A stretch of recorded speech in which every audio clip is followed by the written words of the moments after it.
Hey everybody, Applicable Dave here. It is May. A lot of stuff going on in May. We have the Free Comic Book Day, which is coming up, and also Guardians of the Galaxy is coming out this Friday. Now, by the time you watch this, it probably already came out, judging by how long it'll take me to edit. But I just saw it, and I can't wait to talk to you about it. So, here we go. Alright guys, just a quick reminder, just letting you guys know, there are going to be a bunch of spoilers, so if you haven't seen the movie already, I would pause it and wait till after you see it, but let's go ahead and get into it.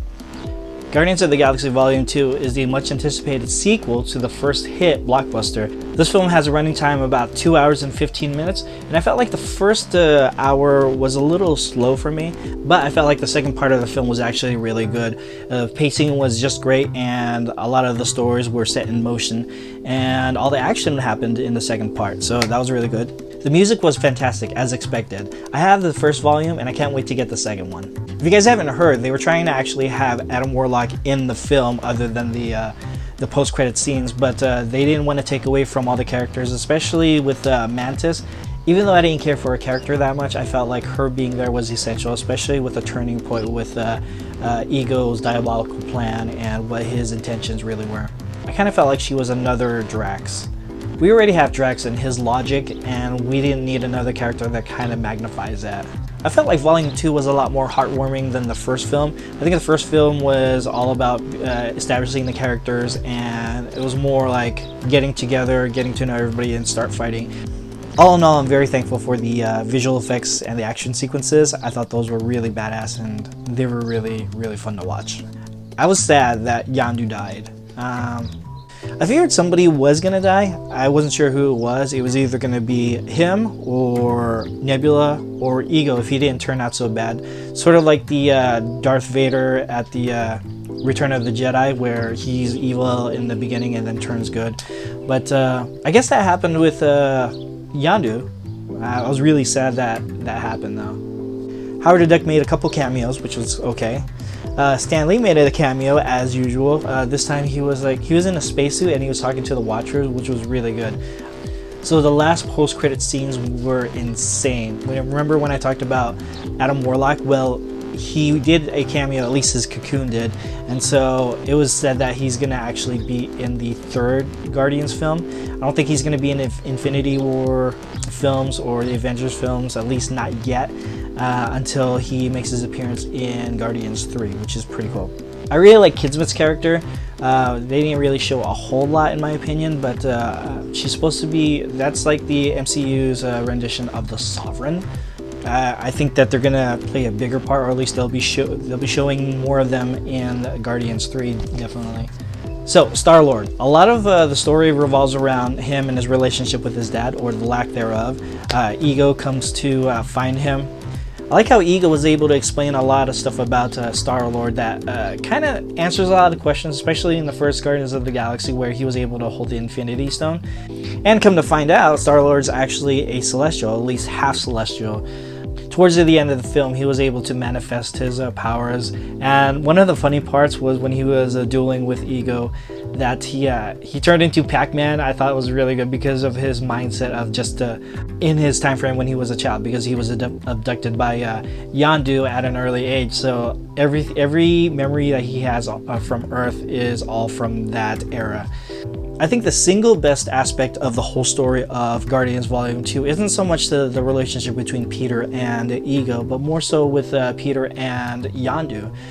In the first movie, they kind of had a love-hate relationship and they kind of butted heads, but I think this volume, they actually established their connection between a sort of like a dad figure and a son, because he did take care of Peter when he was younger, when he abducted him. It's sad that he had to die, but I felt like it meant more that he was dying and that his last act was to save Peter. One thing I like about both Guardian movies is that they did the character development really well. It didn't take a couple movies for them to be able to establish relationships. If you haven't seen my review for the first volume, go check it out. I'll leave the link down below. But in that, I was talking about how the Guardians were able to connect with each other, and it didn't take multiple movies for them to do that. It was well done how the story was written. They recycled the humor again with Groot being all he says is "I am Groot" and everything. I'm glad that the third film won't have Baby Groot. Hopefully they won't use that kind of humor again, because the first one it was mild. Then this one it skyrocketed. Same thing with Drax. I mean, like his cluelessness was funny in the first film. This one, don't get me wrong, there are a couple things where I laughed, like when he had that jetpack thing and he's all, "My nipples!" and he just jetted out. I thought that was really funny. But I mean, I think that if they're not careful, they'll end up making Drax a single dimensional character where you'll only look to him for certain aspects, and that gets played out. And hopefully they'll have more of a character development. I think Drax had the least character development out of everybody. Even Groot had a major character development in the first film. I like Gamora's and Nebula's story, and I like how it didn't overpower the other stories like with Peter's.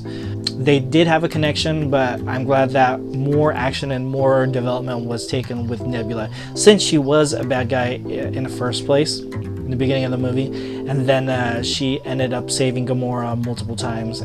Ego's character is a little bit different from the comics. I know that the comics he's actually more of an elder than he is a celestial, but I mean it doesn't really affect me that much as far as the story goes. So okay, so he's a celestial in the film. It's too bad that we didn't get to see his true form. That's one of the most disappointing things I have of the film. As a comic nerd, I was kind of disappointed that we didn't get to see his, this big old ugly planet with his face slapped on it. But I thought it was still done well considering. Taserface was one of the protagonists. He was like a mid card. One of the funniest parts was because they built it up, because it wasn't all that funny when everybody was laughing that Taserface called himself that. But then when one of the sovereigns laughed when he said, because he was dead serious, he's all, "Let him know it was Taserface," and then she just bust out laughing. I thought that was hilarious, because the sovereign from the film, they did not break character. They were this pious. They were like elves, They didn't laugh. There was no humor. They were all serious. They were all like above beings, and then all of a sudden she just starts cracking up. I thought that was hilarious. One of the funnier moments of the film. Nebula, I love Nebula's character. I've always have. I like that she was able to be more involved in the action. She is psycho though, but I like her. I think by far the best character in this film is Yondu, because number one, he had good character development. He was bad and then in turn good. I know it kind of was like that in the first film, but this one was like a lot deeper. Like I said, this film deals with a lot deeper emotions and relationships with each character. But with Yondu though, I mean, it was really good. His fin and that little flash arrow thing, I thought that was really cool. That was so cool. He killed literally everybody. If you like character development, and if you like a good solid story between characters, Guardians of the Galaxy 2 is the way to go. All in all, I loved it, and I hope you guys enjoyed it. Leave your comments down below if you guys liked it, or if you have any questions, or just different comments. Make sure you leave them down below. Make sure you hit that like button, and also subscribe to my channel. I'll have more videos up, and until then, I'll catch you guys at the next video. Bye-bye.